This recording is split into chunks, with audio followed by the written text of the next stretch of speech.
we're ready to start in determined form, all here except Chris, but we have form. Approval of minutes from meeting May 9th and May 22nd. I move we approve it. So Judy did send in a few amendments. As corrected, yeah. Yeah, so you want to approve it as Judy's amended? Yes, as I amended. I second that. All in favor? Aye. Any public comments or items that are electable? So yes. Yeah. Aye. All right. Aye. All right. Making sure I understand your minutes. Yeah. Items for discussion. FAA projects for 1230 is still under construction, under work. The painters have pretty much got most of it done. We've got a couple of arrows down here that still need to paint. We pretty well survived all our runway closures and intersection closures. And, I think we're through those phases where we won't need any more. Still gonna need a couple more weeks for everything to finish up. Now that the concrete's down, the electricians are working around that area to get the lighting, the happy boxes and all that fun stuff set. Once that's done, we should be ready to go. Great. Paint does look pretty good. Let's hope it holds up for itself a few years. Solar power projects, we did get contracts from our contractor. They are now signed. We have a pre-construction meeting on the 24th after I get back from vacation. That'll give us a rough idea of a schedule of when they expect to get this thing started and installed. Other than that, that's kind of where that process is. We've submitted our range application to the FAA for the BIL money.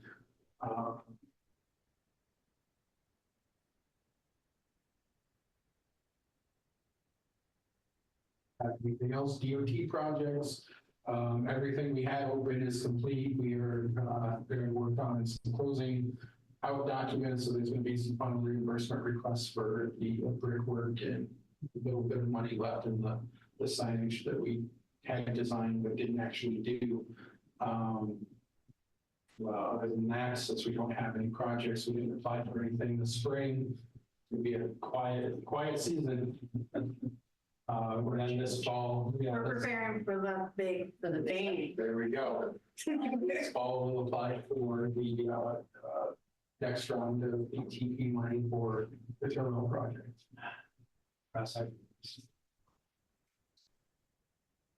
Budget, last month of the budget year. What else to say other than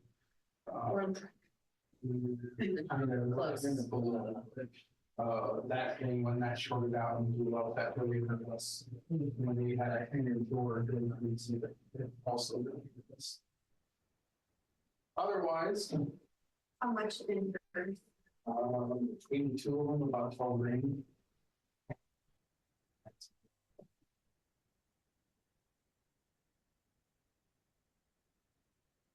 Management, the grass landing operations, this is more meant for an update to confirm I haven't forgot about it, but also I have been talking to Flight Standards District Office. I do have copies of the AC.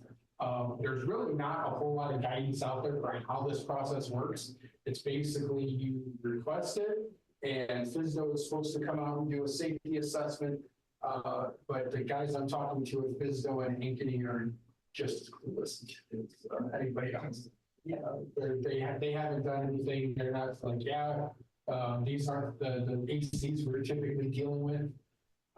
So it's kind of like the FAA did this on a grand scale and then didn't tell anybody else about it. And as the outsiders found out and conversations have started picking up, I think we're probably one of the first ones to jump on it in our area.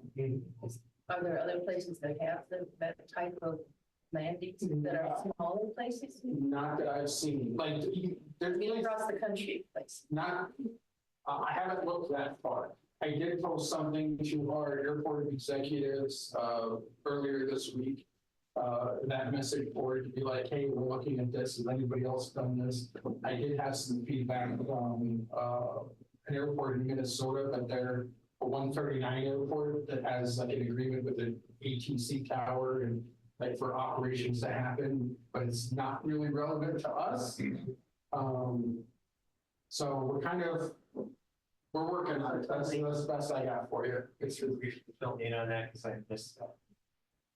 So a couple of years ago, when the FAA republished the revised version of their airport design, they acknowledged that sometimes people in airplanes like to land in grass, which is a big step for the FAA.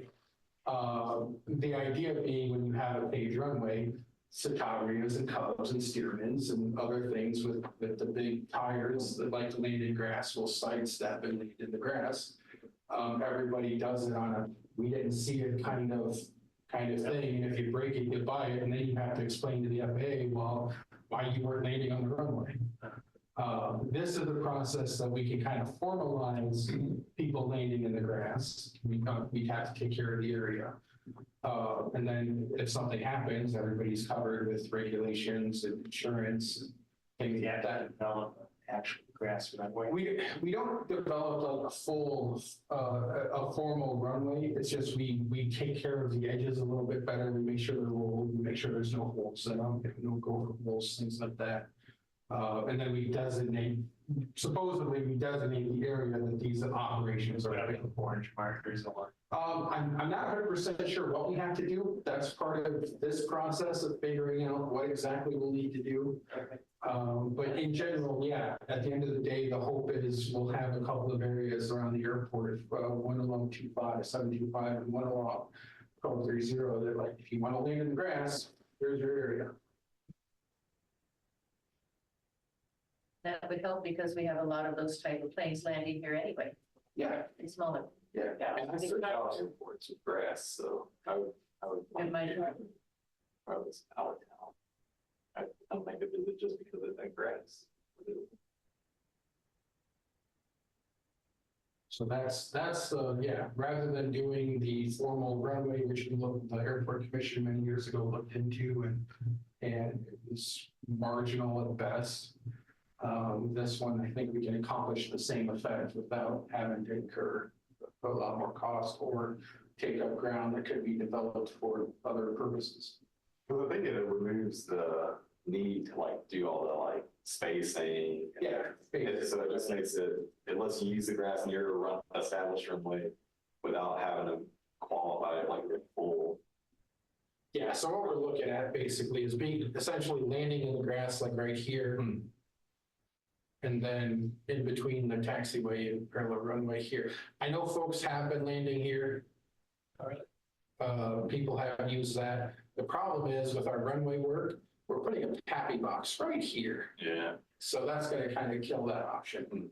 But these areas are still pretty flat right now where on our end, it's not gonna take a whole lot of effort to roll them out and make sure they're safe. And this is about 1,200 feet right here, so gets you. There's no lights along that area. I mean, there's lights on the edge here that, we'll have to step it out far enough that you're not going to impact any of that. I mean, you got the PAPI here just in case somebody runs long and bounces that we don't want people to hit. But yeah, somewhere in here Okay, is the area we're looking at.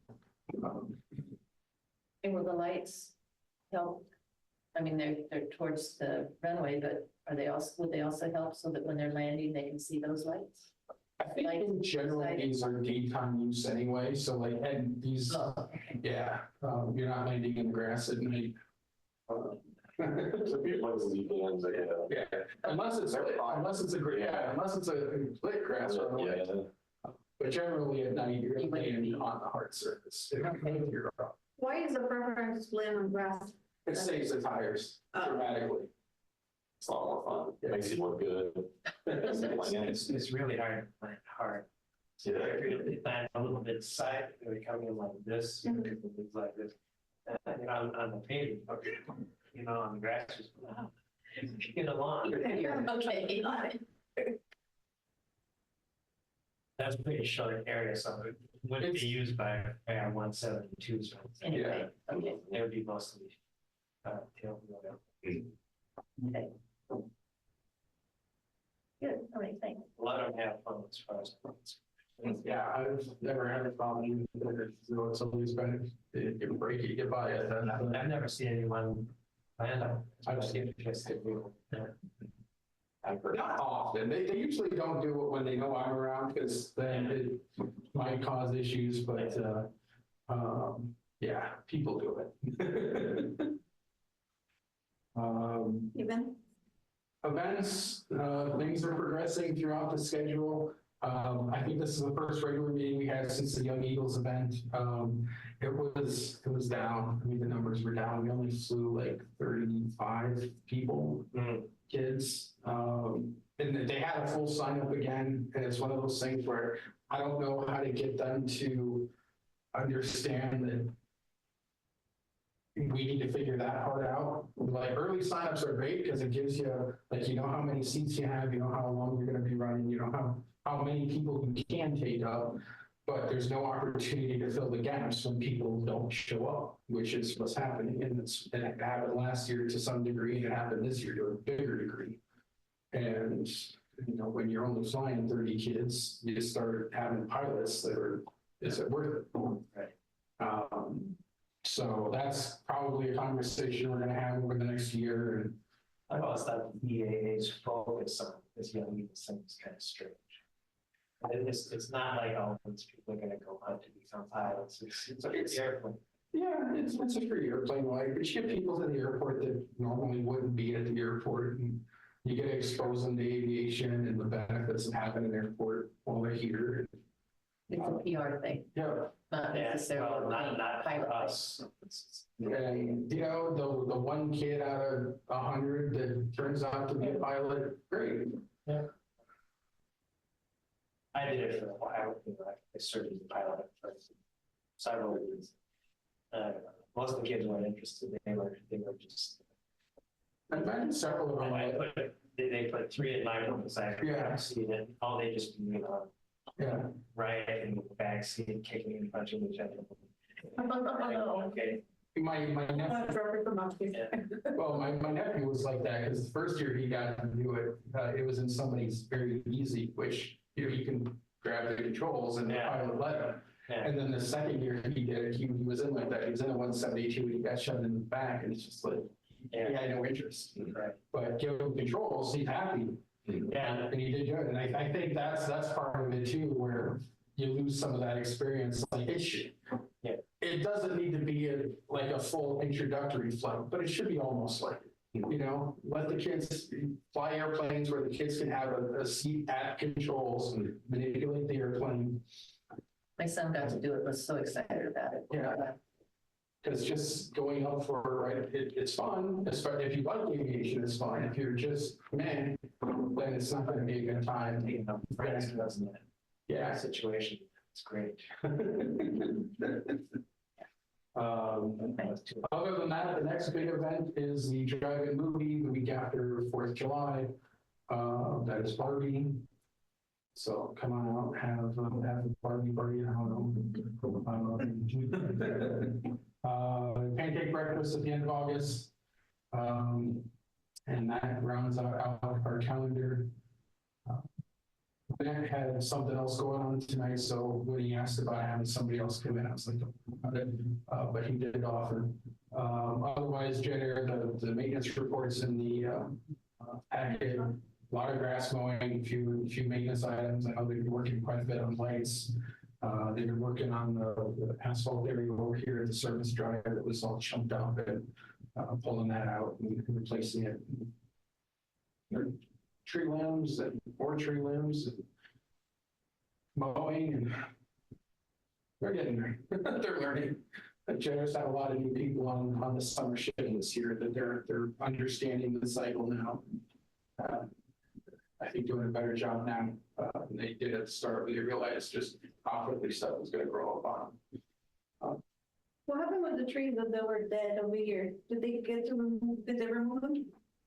They're still dead. They're still dead over there. So they're not gonna be removed That might be part of the, everything else. later? Yeah, Unless it falls over across the Okay. driveway. branch by branch, they're getting removed. Just one. Yeah. Let them know. Yeah. I mean, they're dead. They're not like decompose to the point where they're dangerous. So at the moment, it's, $800 a tree to have somebody come out and tear them down, or $1,000 a tree, depending on what they want. So it's just a matter of saving money. We don't have to spend right now. We'll have more money next. And yeah, if we can wrap it into one of these other projects where we're working on landscaping, then, somebody's paying 90% of it. We do that. We should remember reports. Nope. Everybody will be here I won't be here. next meeting. Oh,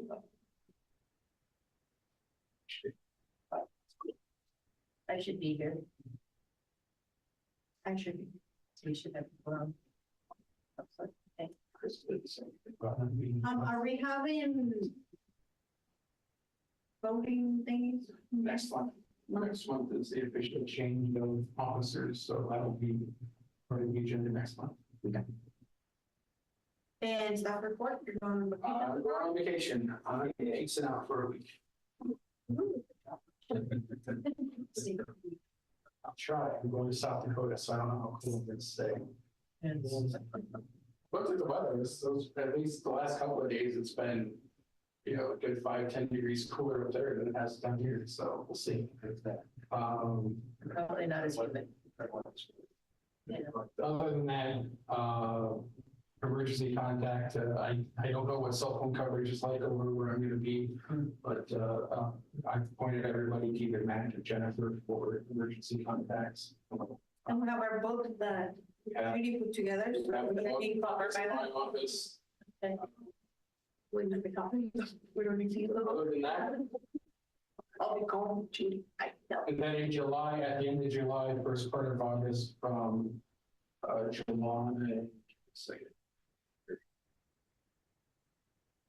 July 30th through August 6th is my next vacation. Okay, next meeting is July 11th. Motion to adjourn. I will be. So. All in favor? Uh, Aye.